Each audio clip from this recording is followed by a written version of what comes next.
Good morning students. आज हम पढ़ेंगे आपकी पाठ्य पुस्तक क्षितिज के गद्य खंड का चैप्टर 6, जिसका शीर्षक है प्रेमचंद के फटे जूते। हमने अपने पिछले लेक्चर में इस पाठ का सारांश पढ़ा था। आज हम इसका विस्तार पूर्वक अध्ययन करेंगे। तो हम पढ़ते हैं। प्रेमचंद का एक चित्र मेरे सामने है। पत्नी के साथ फोटो खिंचा रहे हैं। जो लेखक हरिशंकर परसाई जी हैं, उनके सामने प्रेमचंद का फोटो है। वो उस फोटो को देखकर प्रेमचंद के बारे में बात कर रहे हैं। पत्नी के साथ फोटो खिंचा रहे हैं। सिर पर किसी मोटे कपड़े की टोपी, कुर्ता और धोती पहने हैं। कनपटी चिपकी है। जो प्रेमचंद है उनके बारे में बता रहे हैं वो कि जो प्रेमचंद है उनके सिर पर मोटे कपड़े की टोपी है, वो कुर्ता और धोती पहने हुए हैं और उनकी कनपटी चिपकी हुई है। कनपटी क्या होती है? जो हमारे कान है इसके पास वाले जो हिस्से होते हैं इसको बोलते हैं कनपटी। गालों की हड्डियां उभर आई हैं, पर घनी मूछे चेहरे को भरा भरा बताती है। मतलब जो उनकी मूछे हैं वो इतनी घनी है कि जो उनका चेहरा है वो भरा भरा लगता है। पाँव में कैनवास के जूते हैं। कैनवास क्या होता है? एक प्रकार का मोटा कपड़ा होता है जिनके बंद होते हैं फीते। बेतरतीब बंधे हैं। बेतरतीब का अर्थ होता है बेढंग से, मतलब बिना किसी तरीके से बंधे हुए हैं। लापरवाही से उपयोग करने पर बंध के सिरों की लोहे की परती निकल जाती है और छेदों में बंद डालने में परेशानी होती है। तब बंद कैसे लिए जाते हैं। दाहिने पांव का जूता ठीक है, मगर बाएं जूते में बड़ा छेद हो गया है। जो उनके बाएं पैर का जूता है उसमें एक छेद हो गया है, जिसमें से उंगली बाहर निकल आई है। मेरी दृष्टि इस जूते पर अटक गई। मतलब वो कह रहे हैं कि जब उन्होंने उनकी फोटो देखी तो उन्होंने पूरा वर्णन किया। जैसे ही उनकी नजर उनके जूते पर गई तो उनकी नजर वहीं रुक गई। इस जूते पर अटक गई। सोचता हूँ फोटो खिंचाने की अगर यह पोशाक है, पोशाक मतलब पहनावा, जो उनका लिबास है वो, तो पहनने की कैसी होगी। तो कह रहे हैं कि यदि फोटो खिंचाने वो इस तरह की पोशाक में आए हैं तो वो घर पे किस तरह की पोशाक पहनते होंगे। नहीं, इस आदमी की अलग अलग पोशाकें नहीं होंगी। मतलब जो लेखक है हरिशंकर परसाई जी, वो प्रेमचंद के बारे में सोच रहे हैं ये कि नहीं, इस आदमी की अलग अलग पोशाकें नहीं होंगी। इसमें पोशाक बदलने का गुण नहीं है। यह जैसा है वैसा ही फोटो में खिंच जाता है।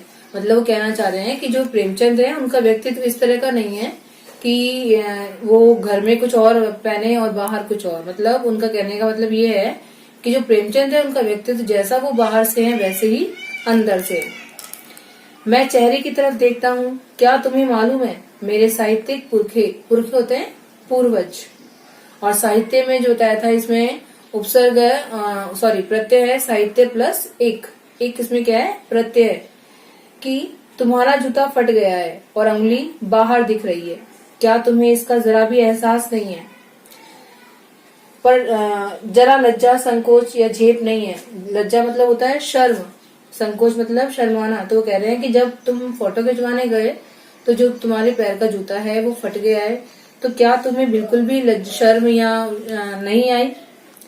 क्या तुम इतना भी नहीं जानते कि धोती को थोड़ा नीचे खींच लेने से अंगुली ढक सकती है। मतलब वो कहना चाह रहे हैं कि जो उन्होंने धोती पहन रखी थी, यदि उसको थोड़ा बहुत नीचे कर लेते तो जो उनकी फटा हुआ जूता नजर आ रहा था, जो उनकी उंगली बाहर निकली हुई थी, वो ढक जाती। मगर फिर भी तुम्हारे चेहरे पर बड़ी बेपरवाही, बड़ा विश्वास है। मतलब फिर भी तुम्हारे चेहरे पर कोई भी दिखावा नहीं है। फोटोग्राफर ने जब रेडी प्लीज कहा होगा तब परंपरा के अनुसार, मतलब जब फोटो खिंचवाने जाते हैं तो फोटोग्राफर कहता ही है कि भाई आप मुस्कुराइए, तो वो बोल रहे हैं कि परंपरा के अनुसार तुमने मुस्कान लाने की कोशिश की होगी। वो कहना चाह रहे हैं कि जब फोटोग्राफर, जो फोटो खींचने वाला होता है, उसने रेडी प्लीज कहा होगा कि फोटो खींचने के लिए तैयार हो जाइए, तो तुम अपने चेहरे पर मुस्कान लाने की तुमने कोशिश की होगी। दर्द के गहरे कुएं के तल में कहीं पड़ी मुस्कान को धीरे धीरे खींचकर ऊपर निकाल रहे होंगे कि बीच में ही क्लिक करके फोटोग्राफर ने थैंक यू कह दिया होगा। तो कहना चाह रहे हैं कि जब तुम फोटो खिंचवाने के लिए गए तो जैसे ही फोटोग्राफर ने रेडी प्लीज कहा होगा तो तुम परंपरा के अनुसार, मतलब ये क्या होता है कि जैसे ही फोटोग्राफर बोले कि तैयार हो जाओ तो मुस्कुराना पड़ता है, तो तुम एक चेहरे पे मुस्कान लेकर आ रहे होंगे, तभी क्लिक होता है। क्लिक मतलब जब फोटो भेजते हैं तो जो आवाज होती है वो होती है क्लिक। फोटोग्राफर ने थैंक यू कह दिया होगा। विचित्र है ये अधूरी मुस्कान, यह मुस्कान नहीं, इसमें उपहास है, व्यंग है। उपहास मतलब हंसी उड़ाना जिसे बोलते हैं, व्यंग होता है कि बातों की जो चोट करना उसे कहते हैं। तो कह रहे हैं कि ये मुस्कान जो है अधूरी, मतलब एक बनावटी मुस्कान है। यह कैसा आदमी है जो खुद तो फटे जूते पहने फोटो खिंचा रहा है पर किसी पर हंस भी रहा है। मतलब वो कहना चाह रहे हैं कि जो वो प्रेमचंद है, उनके चेहरे पे जो मुस्कान है वो किसी पर व्यंग कर रही है। किस पर? कि उन लोगों पर जो कि दिखावा करते हैं, एक दिखावे वाले जो लोग होते हैं उन पर वो व्यंग कर रहे हैं। इसमें ये बताया गया है, फोटो ही खिंचाना था तो ठीक जूते पहन लेते या न खिंचाते। फोटो न खिंचाने से क्या बिगड़ता था? शायद पत्नी का आग्रह रहा होगा। अब जो लेखक है वो अपने विचार बता रहे हैं, किसके लिए? प्रेमचंद को कहना चाह रहे हैं कि यदि तुम्हें फोटो खिंचाना था, यदि फोटो खिंचाना इतना ही जरूरी था तो ढंग के जूते पहन लेते। और वो कह रहे शायद जो फोटो तुम खिंचवा रहे हो वो अपनी पत्नी के आग्रह पर, आग्रह मतलब उनकी पत्नी ने निवेदन किया होगा और तुम आग्रह कर रहे हो और तुम अच्छा चल वही कहकर बैठ गए होंगे। मगर यह कितनी बड़ी ट्रेजेडी है कि आदमी के पास फोटो खिंचाने को भी जूता न हो। मैं तुम्हारी यह फोटो देखते देखते तुम्हारे क्लेश को अपने भीतर महसूस करके जैसे रो पड़ना चाहता हूँ। भीतर होता है आंतरिक। मगर तुम्हारी आंखों का यह तीखा दर्द भरा व्यंग मुझे एकदम रोक देता है। तुम फोटो का महत्व नहीं समझते, समझते होते तो किसी से फोटो खिंचाने के लिए जूते मांग लेते। मतलब जो लेखक है वो कहना चाह रहे हैं कि तुम फोटो का महत्व नहीं समझते। फोटो का महत्व मतलब जो फोटो होती है वो एक बाहरी, जो इंसान का बाहरी व्यक्तित्व है उसको प्रदर्शित करती है। तो कहना चाह रहे हैं कि जो फोटो है उसमें इंसान अपने दिखावा करता है। तो कह रहे हैं कि तुम शायद दिखावा नहीं चाहते, दिखावा नहीं करते, इसलिए तुम फोटो खिंचाने के लिए, यदि तुम चाहते तो तुम किसी से जूते मांग सकते थे। लोग तो मांगे के कोर्ट में वर दिखाई कर देते हैं। मतलब जो कहते हैं शादी के समय दूल्हा होता है वो किसी से जो कोट है वो मांगकर भी पहन लेता है। और मांगे की मोटर से बारात निकालते हैं, मतलब बारात निकालने के लिए भी जो मोटर होती है वो भी मांग लेते हैं। फोटो खिंचाने के लिए तो बीवी तक मांग ली जाती है, तुमसे जूते ही मांगते नहीं बनते। मतलब कहना चाहिए कि जो लोग हैं वो दिखावे के लिए कुछ भी कर सकते हैं। मतलब शादी के समय दूल्हा होता है वो अपनी पोशाक भी मांग सकता है, बारात ले जाने के लिए गाड़ी मांगी जा सकती है, यहाँ तक कि बीवी भी मांग सकता है। लेकिन तुम जो है वो तुम फोटो खिंचवाने के लिए जूते भी तक नहीं मांग सकते थे। तुम फोटो का महत्व नहीं जानते, लोग तो इत्र चुपड़कर फोटो खिंचवाते हैं। तो कह रहे हैं कि तुम फोटो का महत्व नहीं जानते, जो लोग हैं वो तो इत्र चुपड़कर, मतलब जैसे कि सुगंध जो है फोटो से बाहर निकलेगी ये सोचकर वो इत्र भी चुपड़कर फोटो, मतलब इत्र भी लगाकर फोटो खिंचाते हैं जिससे फोटो में खुशबू आ जाए। गंदे से गंदे आदमी की फोटो भी खुशबू देती है। टोपी 8 आने में मिल जाती है और जूते उस जमाने में भी 5 रुपए से कम में क्या मिलते होंगे। जूता हमेशा टोपी से कीमती रहा है। अब तो जूते की कीमत और बढ़ गई है और एक जूते पर 2500 टोपियां निछावर होती है। मतलब जो ये पंक्तियां हैं इसमें लेखक ने व्यंग किया है कि अब जूते की कीमत जूते की कीमत बढ़ गई है और टोपी की कीमत कम हो गई है। मतलब कहना चाह रहे हैं कि जो ज्ञानवान लोग हैं, जो ज्ञानी मनुष्य हैं, उन लोगों का महत्व अब कम हो गया है। तुम भी जूते और टोपी के आनुपातिक मूल्य के मारे हुए थे। आनुपातिक मूल्य क्या होता है कि अनुपात के हिसाब से मूल्य को तय करना। यह विडंबना है। विडंबना का अर्थ होता है दुर्भाग्य। विडंबना का अर्थ क्या होता है?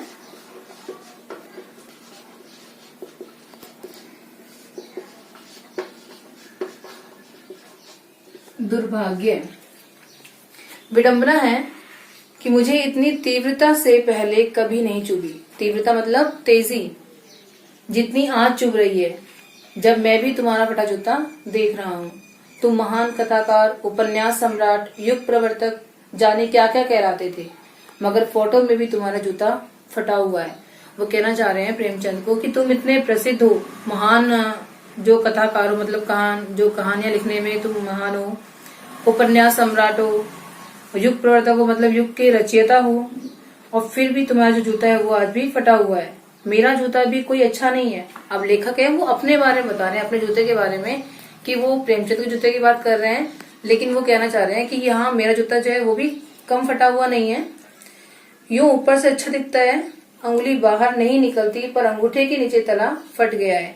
लेखक वो कह रहे हैं कि जो उनका जूता है वो भी कैसा है, ऊपर से अच्छा है, अंगुली बाहर नहीं निकली हुई है, लेकिन जो तला है वो घिस गया है, वो भी फट गया है। अंगूठा जमीन में घिसता है, जमीन से घिसता है, और पैनी मिट्टी पर कभी रगड़ खाकर लहूलुहान भी हो जाता है। लहूलुहान का अर्थ होता है खून से लथपथ।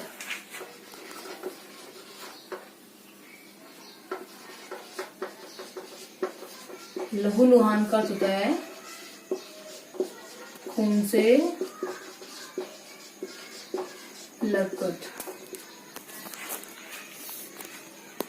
पूरा तला गिर जाएगा, पूरा पंजा छिल जाएगा, मगर अंगुली बाहर नहीं निकलेगी।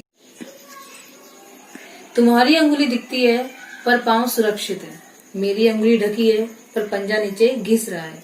तुम पर्दे का महत्व नहीं जानते, हम पर्दे पर कुर्बान हो रहे हैं। पर्दा मतलब होता है छिपाव। कह रहे हैं कि तुम पर्दे का महत्व नहीं जानते, मतलब तुम दिखावे पर विश्वास नहीं करते, और जो आजकल के लोग हैं वो दिखावे पर ही कुर्बान होते जा रहे हैं। तुम फटा जूता बड़े ठाठ से पहनते हो, मैं ऐसे नहीं पहन सकता। फोटो तो जिंदगी भर इस तरह नहीं खिंचाऊं, चाहे कोई जीवनी बिना फोटो के ही छाप दे। तुम्हारी यह व्यंग मुस्कान मेरे हौसले पस्त कर देती है। हौसले पस्त करना एक मुहावरा भी है, जिसका अर्थ है जोश समाप्त करना। तो हौसले पस्त करना,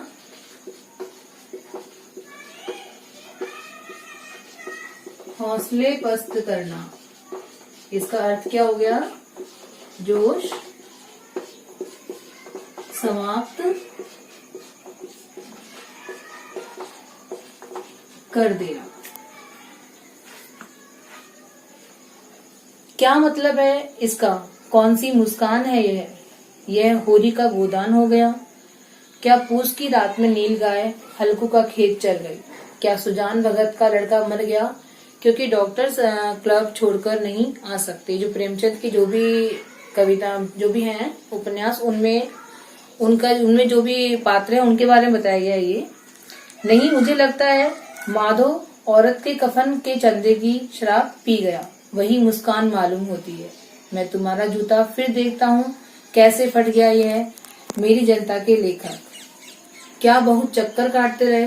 अब वो कहना चाह रहे हैं कि जो तुम्हारा जूता है वो किस प्रकार फट गया। क्या तुम बहुत चक्कर काटते थे? लेकिन चक्कर काटने से भी क्या जूता फटता नहीं है, वो घिस जाता है। क्या बनिए के तकादे, तकादे होते हैं जल्दी देने के लिए जोड़ डालना। तकादे का अर्थ क्या होता है? जल्दी देने के लिए जोड़ डालना, ये होता है तकादा। मतलब बनिया जो तकादा करता है ना, कि कोई भी मूल्य है उस पर मतलब कोई भी उधार वगैरह होता है उसको देने में तकादा करता है, मतलब जल्दी लेना। क्या बनिए के तकादे से बचने के लिए मील 2 मील का चक्कर लगाकर घर लौटते रहे? चक्कर लगाने से जूता फटता नहीं है, घिस जाता है। मतलब जो लेखक है हरिशंकर परसाई जी, वो कहना चाह रहे हैं कि जो तुम्हारा जूता है वो किस तरह से फट गया। या तुमने बनिए के तकादे के लिए चक्कर लगाए होंगे, तो चक्कर लगाने से भी क्या होता है, जूता जो है घिस जाता है लेकिन फटता नहीं है। कुंभन दास का जूता भी फतेहपुर सीकरी आने जाने में घिस गया था, उसे बड़ा पछतावा हुआ। उसने कहा, आवत जात पनैया घिस गई, बिसर गयो हरिनाम। तो कह रहे हैं कि आने जाने में जो पनैया मतलब क्या होता है? जूतियां, पनैया बोलते हैं। पनैया का अर्थ होता है देशी जूतियां। बिसर गयो हरिनाम, बिसर का अर्थ होता है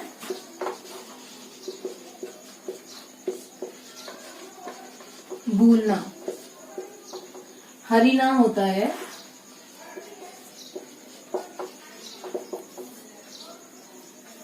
हरि मतलब भगवान, तो हरि नाम का मतलब भगवान का नाम।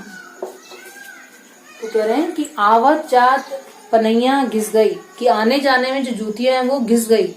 बिसर गयो हरि नाम, और जो भगवान का नाम है वो भी भूल गए।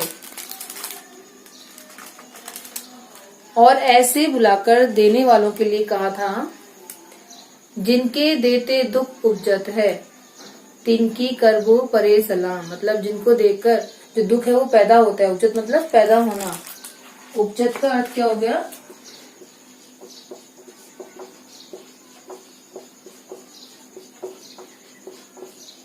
पैदा होना।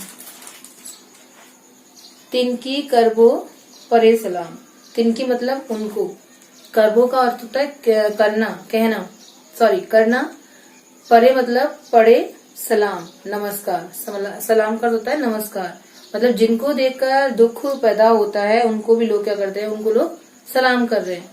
चलने से जूता घिसता है, फटता नहीं, तुम्हारा जूता कैसे फट गया। तो जो लेखक है वो कह रहे हैं प्रेमचंद को कि चलने से चाहे कितना भी चलो जूता घिसता है लेकिन फटता नहीं है, तो तुम्हारा जूता कैसे फट गया। मुझे लगता है तुम किसी सख्त चीज को ठोकर मारते रहे होंगे। सख्त मतलब होता है कठोर। सख्त का अर्थ क्या होता है? कठोर। वो कह रहे हैं कि तुम किसी सख्त चीज को ठोकर मारते रहे हो। कोई चीज जो परत पर परत सर्दियों से जम गई है, उसे शायद तुमने ठोकर मार मार कर अपना जूता फाड़ लिया होगा। तो कह रहे हैं कि तुम्हारा जूता किस प्रकार फट गया है। क्या तुमने किसी सख्त चीज को ठोकर मारी है, और वो चीज भी ऐसी जो परत पर परत सदियों से जम गई है। मतलब यहाँ वो कहना चाह रहे हैं कि जो सख्त चीज है उसके लिए कह रहे हैं कि जो भी बुराइयां हैं, जो भी बुरी कुरीतियां हैं, उनको दूर करने के लिए यहाँ पे कुरीतियों के बारे में बताया गया है। कोई टीला जो रास्ते पर खड़ा हो गया है, उस पर तुमने अपना जूता आजमाया होगा। तो कह रहे हैं कि जो कोई, मान लो जब तुम रास्ते में गए होंगे तो कोई भी टीला रास्ते में आया होगा, खड़ा हो गया होगा, तो उसको तुमने हटाने के लिए अपना जूता आजमाया होगा। मतलब अपने जूते को तुमने पैर से ठोकर मारी होगी, तभी तुम्हारा जूता फट गया होगा। जो टीला यहाँ पर आया है वो टीला किस बात का संकेत कर रहा है कि जो भी परेशानियां हैं, जो भी मुसीबत हैं, जो भी बुराइयां हैं जो समाज में फैल रही हैं अभी, छुआछूत है, जाति प्रथाएं, जो भी बुराइयां हैं उनके बारे में संकेत कर रहा है टीला शब्द, कि तुमने उन बुराइयों को दूर करने के लिए कदम उठाया होगा, उनके विरुद्ध आह्वान किया होगा, इसलिए तुम्हारा जूता फट गया होगा। तुम उसे बचाकर उसके बगल से भी तो निकल सकते थे। टीलों से समझौता भी तो हो जाता है। सभी नदियां पहाड़ थोड़े ही फोड़ती है, कोई रास्ता बदलकर घूम पर भी तो चली जाती है। तो जो लेखक है वो कह रहे हैं प्रेमचंद को कि तुम चाहते तो उस टीले को छोड़कर उसके साइड से, मतलब उसके बगल से भी निकल सकते थे। कि और जो टीले हैं, जो भी मुसीबतें हैं, जो भी बुराइयां हैं, उनसे समझौता कर सकते थे। जो नदियां हैं जब वो निकलती हैं, सारी नदियां जो ऐसे थोड़ी ना है कि पहाड़ फोड़कर ये रास्ता बनाती हैं। कुछ नदियां ऐसी भी होती हैं जो पहाड़ के साइड से निकल जाती हैं। तो कह रहे हैं कि तुम भी ऐसा कर सकते थे कि जो टीला है, जो भी सामने आया टीला, उसके साइड से, मतलब उसके बगल से होकर निकल जाते। लेकिन जो प्रेमचंद है वो ऐसे नहीं है। वो जो बुराइयां हैं उनके विरोध उन्होंने आवाज उठाई, उनको दूर करने के लिए उन्होंने प्रेरणा दी। तुम समझौता नहीं कर सके। क्या तुम्हारी भी वही कमजोरी थी जो होरी को ले डूबी, वही नेम धर्म वाली कमजोरी। नेम धर्म होता है नियम पालन करने का जो होता है ना कर्तव्य, उसे बोलते हैं नेम धर्म। मतलब नेम धर्म का अर्थ क्या हुआ?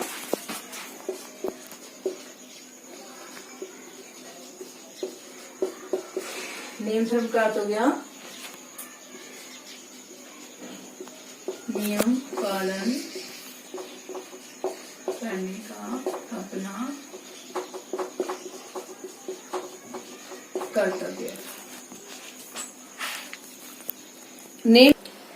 नेम धर्म उसकी भी जंजीर थी, मगर तुम जिस तरह मुस्कुरा रहे हो उससे लगता है कि शायद नेम धर्म तुम्हारा बंधन नहीं था, तुम्हारी मुक्ति थी। वो कहना चाह रहे हैं कि जिस तरह तुम मुस्कुरा रहे हो, मतलब तुम जो बुराइयां हैं उन पर तुम जिस तरह व्यंग कर रहे हो, जो मुस्कान है उनकी वो व्यंग के रूप में प्रस्तुत की गई है।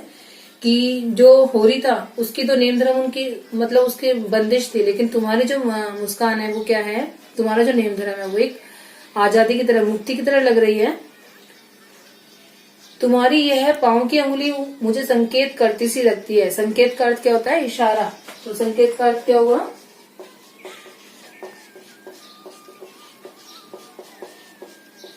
इशारा। तो क्या तुम्हारी पैर की उंगली मुझे संकेत करती सी लगती है, जिसे तुम घृणित समझते हो उसकी तरफ हाथ की नहीं पांव की उंगली से इशारा करते हो। घृणित मतलब घृणा के योग्य समझना। घृणित का अर्थ क्या हुआ? घृणा के योग्य समझना।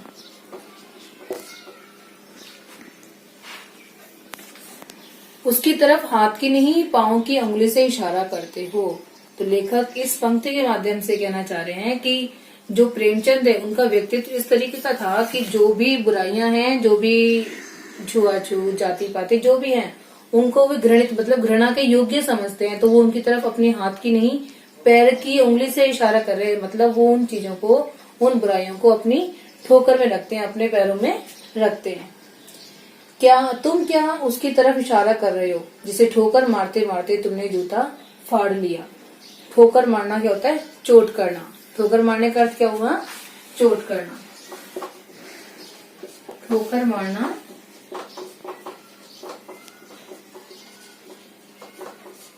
चोट करना। मैं समझता हूँ, तुम्हारी अंगुली का इशारा भी समझता हूँ और यह व्यंग मुस्कान भी समझता हूँ। लेखक जो हरिशंकर परसाई है वो कह रहे हैं कि जो तुम्हारी व्यंग मुस्कान है और जो तुम्हारी उंगली का इशारा, जो तुम्हारी पैर की उंगली है, उसका इशारा भी मैं समझ रहा हूँ। तुम मुझ पर या हम सभी पर हंस रहे हो, उन पर जो उंगली छिपाए और तलुआ घिसाए चल रहे हैं। मतलब जो प्रेमचंद है उनकी मुस्कान उन सभी लोगों के लिए है जो कि दिखावे पर विश्वास रखते हैं। उन पर जो टीले को बरकरार बाजू से निकल रहे हैं। बरकराकर मतलब बचाकर। बरकाकर होता है बरकाकर, इसका अर्थ क्या हो गया? बचाकर। लेखक वो कह रहे हैं कि तुम उन पर जो टीले को बरकाकर बाजू से निकल रहे हैं, मतलब उन लोगों पर भी हंस रहे हो जो ये बुराइयां हैं उनकी तरफ ध्यान न देकर उनके साइड से निकल जाते हैं। बगल मतलब साइड से निकलना। तुम कह रहे हो मैंने तो ठोकर मार मार कर जूता फाड़ लिया, उंगली बाहर निकाल आई पर पांव बचा रहा और मैं चलता रहा, मगर तुम उंगली को ढांकने की चिंता में तलवे का नाश कर रहे हो, तुम चलोगी कैसे? तो वो कह रहे हैं कि मैंने तो जो ये बुराई है इनके खिलाफ आवाज उठाकर अपने आप को बचाया, लेकिन तुम तो क्या दिखावे के रूप में रहकर इन सबसे साइड से निकल रहे हो। तुम इन बुराइयों से कब तक इनसे तुम बच पाओगे?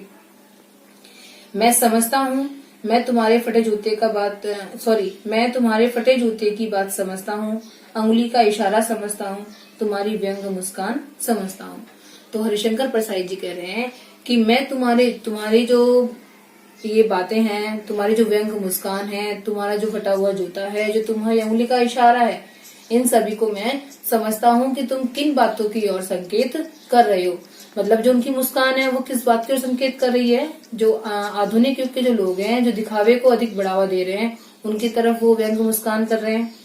और फटे जूते की उंगली का मतलब क्या है कि जो भी बुराइयां हैं, जो समाज में बुराइयां फैली हुई है, उनकी तरफ वो अपने पैर की उंगली से इशारा करते हैं, मतलब उनको अपनी ठोकरों में रखते हैं, उनके विरुद्ध आवाज उठाते हैं। तो लेखक ये कहना चाह रहे हैं कि जो भी तुम्हारा व्यक्तित्व है, जो भी तुम्हारी बातें हैं, उन सभी को मैं समझता हूँ। हमने ये पाठ पढ़ा। अब इस पाठ में जो भी कठिन शब्द है उनका पुनर्अभ्यास करें। धन्यवाद।